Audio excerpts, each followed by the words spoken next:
தேவனுக்கு மகிமை உண்டாவதாக.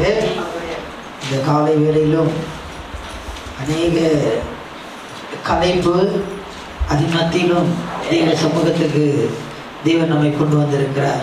அல்லேலூயா. தேவனுக்கு மகிமை உண்டாவதாக. ஆண்டவருடைய பிரசன்னம் நமக்கு உற்சாகத்தை கொடுக்கிறது. அல்லேலூயா. ஆண்டவருடைய பிரசன்னம் நமக்கு பலனை கொடுக்கிறதா இருக்கிறது. நேற்றைய தினத்திலே நாம் ரோமருக்கு எழுதினோம் 6ஆம் அதிகாரத்தினுடைய முதல் 10 வசனங்களை நாம் தியானித்தோம். அதிலே அறிந்திருக்கிறோம் என்கிறதான வார்த்தையை முக்கியப்படுத்தி சில காரியத்தை நாம் பார்த்தோம். இந்த நாளிலே ரோமருக்கு எழுதினோம் 6ஆம் அதிகாரம் 11ஆம் வசனம் முதற்கொண்டு 23ஆம் வசனம் வரைக்கும் நம்ம தியானிக்கலாம். 11ஆம் வசனம் முதற்கொண்டு 23ஆம் வசனம் வரைக்கும் உள்ள வசனங்கள். அதற்கு ஆதாரமாக 13ஆம் வசனத்தை நாம் வாசிக்கலாம். நீங்கள் உங்கள் அவயங்களை அநீதியின் ஆயுதங்களாக பாவத்திற்கு ஒப்புக்கொடாமல் உங்களை மரித்தோரிலிருந்து பிழைத்திருக்கிறவர்களாக தேவனுக்கு ஒப்புக் கொடுத்து உங்கள் அவயங்களை நீதிக்குரிய ஆயுதங்களாக தேவனுக்கு ஒப்புக் கொடுங்கள். 16ஆம் வசனம். மரணத்துக்கு ஏதுவான பாவத்துக்கானாலும் நீதிக்கேதுவான கீழ்ப்படிதலுக்கானாலும் எதற்கு கீழ்ப்படியும்படி உங்களை அடிமைகளாக ஒப்புக் கொடுக்கிறீர்களோ அதற்கே கீழ்ப்படுகிற அடிமைகளாய் இருக்கிறீர்கள் என்று அறிவீர்களா? 19ஆம் வசனம். உங்கள் மாம்ச பலவீனத்தின் நிமித்தம் மனுஷர் பேசுகிற பிரகாரமாய் பேசுகிறேன். அக்கிரமத்தை நடப்பிக்கும்படி முன்னே நீங்கள் உங்கள் அவயங்களை அசுத்தத்திற்கும் அக்கிரமத்திற்கும் அடிமைகளாக ஒப்புக் கொடுத்தது போல இப்பொழுது பரிசுத்தமானதை நடப்பிக்கும்படி உங்கள் அவயங்களை நீதிக்கு அடிமைகளாக ஒப்புக் கொடுங்கள். வாசித்ததான இந்த 3 வசனங்களிலே ஒரு வார்த்தை திரும்ப திரும்ப பயன்படுத்தப்படுகிறதை நாம் பார்க்கிறோம். திரும்ப திரும்ப என்ன வார்த்தை? ஒப்புக் கொடுங்கள், ஒப்புக் கொடுங்கள். இதற்கு முன்பதாக இருந்ததான அந்த பகுதியிலே நாம் பார்த்ததான காரியம் அறிந்திருக்கிறோம் என்ற வார்த்தையை நாம் கவனித்தோம். இந்த பகுதியிலே ஒப்புக் கொடுங்கள், ஒப்புக் கொடுங்கள், ஒப்புக் கொடுங்கள் இந்த வார்த்தை இந்த 3 வசனத்துல பல முறை, கிட்டத்தட்ட 6 முறைக்கு மேல பயன்படுத்தப்படுகிறதை நாம் பார்க்கிறோம். அப்படி என்றால் எதை நாம் ஒப்பு கொடுக்க வேண்டும்? எதை நாம் ஒப்பு கொடுக்க வேண்டும் என்றால் நம்முடைய சரீரங்களை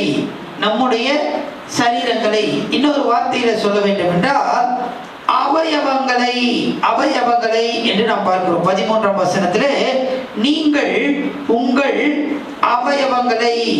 அவயவங்களை என்று நாம் பார்க்கிறோம். நம்மை ஒப்பு கொடுக்க வேண்டும். எதற்கு ஒப்பு கொடுக்க வேண்டும் என்றால் இந்த அவயவங்களை பாவத்துக்கு அல்ல, நீதியின் ஆயுதங்களாக இதை நாம் ஒப்பு கொடுக்க வேண்டும்.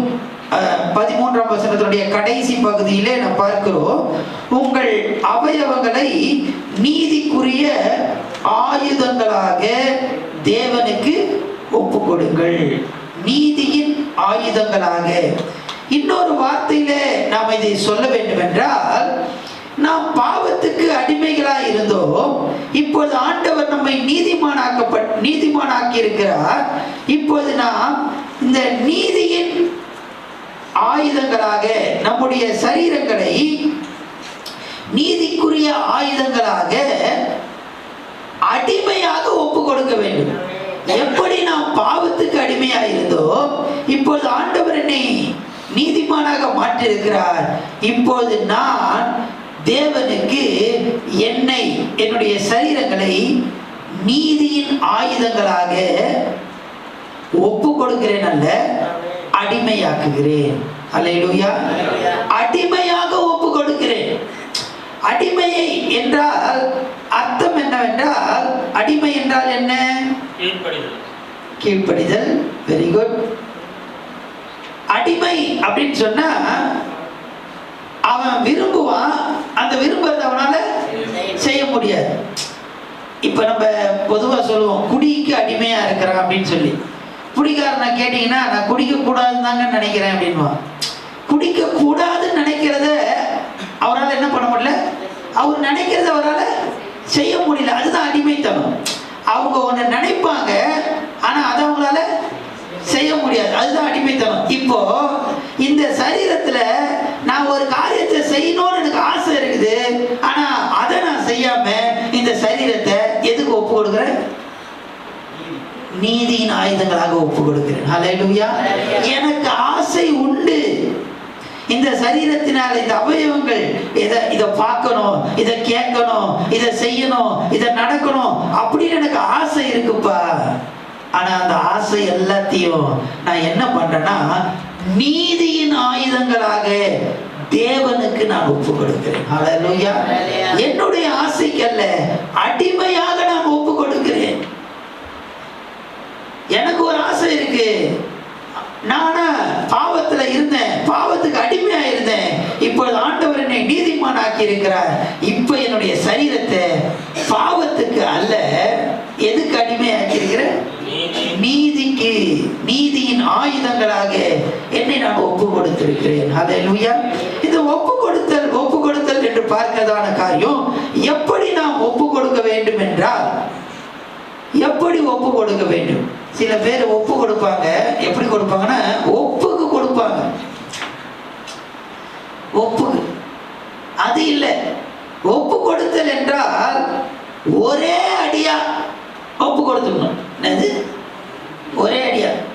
சில பேர் வந்து இன்ஸ்டால்மெண்ட்ல என்ன பண்ணுவாங்க, கொடுப்பாங்க. கொஞ்சம் கொஞ்சமா கொஞ்சம் கொஞ்சமா கொஞ்சம் கொஞ்சமா நான் என்ன பண்ணிடுறேன், ஆண்டவர் நம்மளை ரட்சித்தார், நம்மளை நீதிமான் ஆக்கினார், கொஞ்சம் கொஞ்சமாவா நீதிமாக்கினார்? இல்ல, ஒரே தரம் ஏகம் நம்ம பரிசுத்தமாய் என்ன பண்ணி விட்டார், மாற்றி விட்டார். பரிசுத்தமாகுதல் ஒரு படி, ஒரு நிலை, அது ஓகே. பட் நம்ம பாவத்திலிருந்து நம்மளை நீதிமான் ஆக்கினாரு. அது என்னன்னா ஒரே முறை, ஒரு முறை மரித்து அந்த ஒரு நேரத்தில் என்ன பண்ணாரு, என்னை தூக்கி எடுத்தார், அவருடைய பிள்ளையா என்னை மாற்றினார். ஹல்லேலூயா, ஹல்லேலூயா. ஒரே அடியா நம்ம என்ன பண்ணணும் அப்படின்னு சொன்னா, ஆண்டவருக்கு இந்த சரீரங்களை நீதியின் ஆயுதங்களாக ஒப்பு கொடுக்க வேண்டும். ஹல்லேலூயா. இரண்டாவது, முற்றுமாக ஒப்பு கொடுக்க வேண்டும். ஒண்ணு ஒரே அடியா ஒப்பு கொடுக்கணும், இரண்டாவது முற்றுமாக ஒப்பு கொடுக்க வேண்டும். இன்னைக்கு கை, நாளைக்கு காது, அடுத்த நாள் காலு, அடுத்த நாள், அப்படி கிடையாது. ஒன்னொன்னா கிடையாது. முற்றிலுமாக என்னுடைய உச்சம் தலை முதல் உள்ளம் கால் வரைக்கும் முற்றிலுமாக என்னுடைய அவயவங்கள் எல்லாவற்றையும் நான் நீதியின் ஆயுதங்களாக, அடிமையாக நான் ஒப்பு கொடுக்கிறேன். ஹல்லேலூயா. என்னுடைய விருப்பத்தை செய்ய அல்ல, நான் விரும்புகிறது அல்ல, ஆண்டவருடைய நீதிக்காக, அந்த நீதி செய்யும்படியாக என்னை நான் ஒப்பு கொடுக்கிறேன். ஹல்லேலூயா. ஒரே அடியா ஒப்பு கொடுக்கணும். அடுத்தது முற்றிலுமாக ஒப்பு கொடுக்க வேண்டும். அடுத்தபடியாக என்றென்றைக்குமாக ஒப்பு கொடுக்க வேண்டும். எப்படி ஒப்பு கொடுக்க வேண்டும்? என்றென்றைக்குமாக. இப்ப நான் ஒப்பு கொடுக்கிறது ஒரு வாரத்துக்கு கையா, அடுத்த வாரம் கதையை அடுத்த வாரம் பார்த்துக்கலாம், இல்லை இல்லை ஒரு மாசத்துக்கு.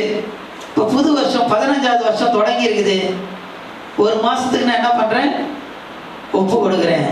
இல்லை இந்த ஃபாஸ்டிங் பிரேயர் முடிகிற வரைக்கும் நான் என்ன பண்றேன், இல்லை. அஞ்ஞானிகள் பார்த்தீங்க அப்படின்னு சொன்னா உபவாசம் இருக்கிறாங்க.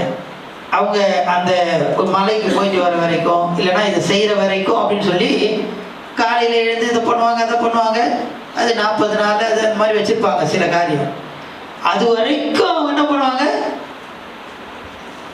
அந்த சரீரங்களை அடக்கி ஒப்பு கொடுத்திருப்பாங்க. அதுக்கப்புறமா இன்னும் அதிகமாயிடும். பழைய நிலைமையோட நிலைமை மோசமா மாறிடும்.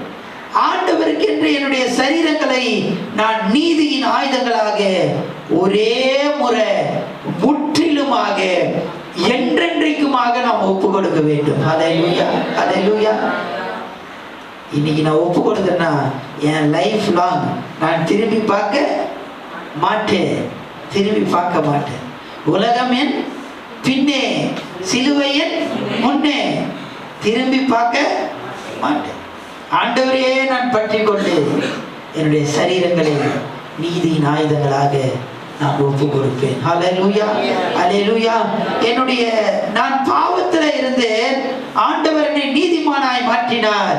இப்பொழுது அந்த நீதிக்காக என்னுடைய சரீரத்தை, என்னுடைய அவயவங்களை நான் நீதியின் ஆயுதங்களாக ஒப்பு கொடுக்கிறேன், அடிமையாக்குகிறேன். ஹல்லேலூயா. ஒரே அடியாக முற்றிலுமாக என்றென்றைக்குமாக நான் ஒப்பு கொடுக்கிறேன். இரண்டாவதாக, ஏன் ஒப்பு கொடுக்க வேண்டும்? எதற்காக நான் ஒப்பு கொடுக்க வேண்டும்? வாசிக்கலாம், 20ஆம் வசனத்தை வாசிக்கலாம். 20ஆம் வசனம் தேவனுடைய வாக்குத்தத்தத்தை குறித்து 6ஆம் அதிகாரம் 20ஆம் வசனம். பாவத்துக்கு நீங்கள் அடிமைகளாய் இருந்த காலத்தில் நீதிக்கு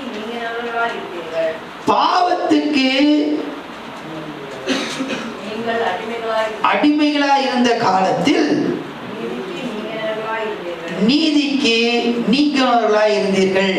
18ஆம் வசனத்தை வாசிங்க. பாவத்தினின்று நீங்கள் விடுதலையாக்கப்பட்டு நீதிக்கு அடிமைகளானீர்கள். ஓகே. பாவத்தினின்று நீங்கள் விடுதலையாக்கப்பட்டு பாவத்திற்கு நீங்கள் அடிமைகளாய் இருந்த காலத்தில் நீதிக்கு இல்ல, 20ஆம் வசனம்,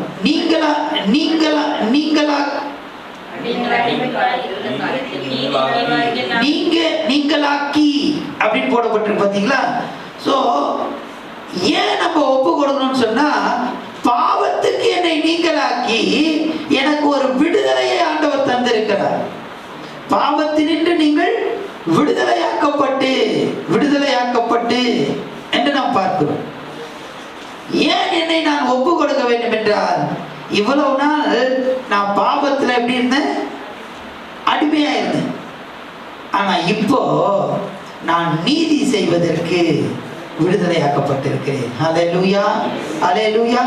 பாவத்தினின்று விடுதலையாக்கப்பட்டு நீதி செய்வதற்கு விடுதலை. இப்போ இந்த காரியத்தை நம்ம புரிந்து கொள்ள வேண்டும் என்றால், முதல்ல பாவம் செய்வதற்கு என்ன இருந்தது? விடுதலை இருந்தது. சரிங்களா? இதை நீங்க புரிஞ்சு கொள்ளணும் அப்படின்னு சொன்னா, இந்த நம்ம எல்லாருக்கும் தெரிஞ்சதான லூக்கா எழுதின சுவிசேஷம் 15ஆம் அதிகாரத்துல இளையகுமாரனுடைய சம்பவத்தை நம்ம பார்க்கிறோம். இளையகுமாரனுடைய சம்பவம். ஒரு தகப்பன் இருக்கிறார். அந்த தகப்பனுக்கு 2 பிள்ளைகள் இருக்கிறார்கள். ஒருவர் மூத்த குமாரன், அவர் வீட்டிலேயே இருக்கிறார். இளையகுமாரன் என்ன பண்றாருன்னா, நான் என்ன பண்ணும்? விடுதலையா இருக்கணும். அப்பா கிட்ட அப்பா சொல்றதை கேட்க வேண்டியதா இருக்குது. அதனால நான் என்ன பண்ணணும்? விடுதலை எனக்கு வேணும் அப்படின்னு சொல்றாரு. சொல்லிட்டு விடுதலையா என்ன பண்ணாரு? போனார். போயிட்டு கடைசியில் அவர் கதை நமக்கு தெரியும். பன்றி சாப்பிட்ற தவிடு கூட அவருக்கு என்ன பண்ணல, விடுதலையா போனாரு. விடுதலையா இருக்கணும்னு சொல்லி போனாரு, கிடைக்கல. இப்ப என்ன பண்ணாருன்னா, அப்பா கிட்ட திரும்பி வந்தார். இப்ப வந்து அவர் சொல்றாரு, அப்பா என்ன பண்ணுங்க, உங்க வீட்டுல இருக்கிறதான கூலிக்காரன், எங்க வீட்டுல இருக்கிற கூலிக்காரன் திருப்தியா என்ன பண்றாங்க? சாப்பிடுறாங்க. அதனால என்ன அது மாதிரி ஒரு வேலைக்காரனா என்ன பண்ணுங்க? ஏற்றுக்கொள்ளுங்க. அடிமையா என்ன பண்ணுங்க? ஏற்றுக்கொள்ளுங்க. வாசிக்கலாம். லூக்கா எழுதின சுவிசேஷம் 15ஆம் அதிகாரம். லூக்கா 15ஆம் அதிகாரம் 11ஆம் வசனத்திலிருந்து 24ஆம் வசனம் வரைக்கும் நம்ம வாசிக்கணும். அதுக்கு நமக்கு நேரம் இல்லை. அதனால 24ஆம் வசனத்தை வாசிக்கலாம். என் குமாரனாகிய இவன் மரித்தான், திரும்பவும் உயிர்த்தான், காணாமல் போனான், திரும்பவும் காணப்பட்டான் என்றான். அப்படியே அவர்கள் சந்தோஷப்பட தொடங்கினார்கள். 21 வசனத்தை வாசிங்க. குமாரன் தகப்பனை நோக்கி, தகப்பனே, வரத்துக்கு விரோதமாகவும் உமக்கு முன்பாகவும் பாவம் செய்தேன். இனிமேல் உம்முடைய குமாரன் என்று சொல்லப்படுவதற்கு நான் பாத்திரன் அல்ல என்று சொன்னான். அப்பொழுது தகப்பன் தன் ஊழியக்காரரை நோக்கி, நீங்கள் உயர்ந்த வஸ்திரத்தை கொண்டு வந்து இவனுக்கு உடுத்தி. கவனிங்க, எனக்கு உங்க வீட்டு பிள்ளையா இருப்பதற்கு என்ன இல்லை, நான் விடுதலையா இருந்தேன். எதுல விடுதலையா இருந்தேன்? பாவம் செய்வதற்கு விடுதலை, சுதந்திரமா நான் எல்லாத்தையும் பண்ணேன். ஆனா நான் இப்ப எப்படி ஒப்பு கொடுக்கிறேன்? அடிமையா ஒப்பு கொடுக்கிறேன்.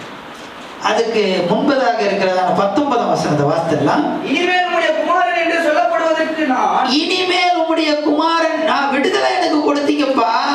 அந்த விடுதலை அது பாவத்துக்கான விடுதலைன்னு தெரிஞ்சது. நான் ஜாலியா போனேன். இப்போ நான் என்ன பண்றேன் அப்படின்னு சொன்னா வாசிக்கலாம். இனிமேல் உம்முடைய குமாரன் என்று சொல்லப்படுவதற்கு நான் பாத்திரன் அல்ல, உம்முடைய கூலிக்காரரில் ஒருவனாலே என்னை வைத்துக் கொள்ளும் என்பேன் என்று சொல்லி. வேலைக்காரன், கூலிக்காரன், அடிமை இதெல்லாம் இருக்கு பாத்தீங்களா? அது ஒவ்வொன்றுத்துக்கும் ஒரு அர்த்தம் இருக்கு. நான் ஏற்கனவே சொல்லியிருப்பேன்னு நினைக்கிறேன். இப்போ அதை சொல்லுவதற்கு எனக்கு நேரம் இல்லை, அதனால நான் கடந்து போகிறேன். அவன் என்ன சொல்றான் அப்படின்னு சொன்னா, இனி எனக்கு விடுதலை வேணாம்.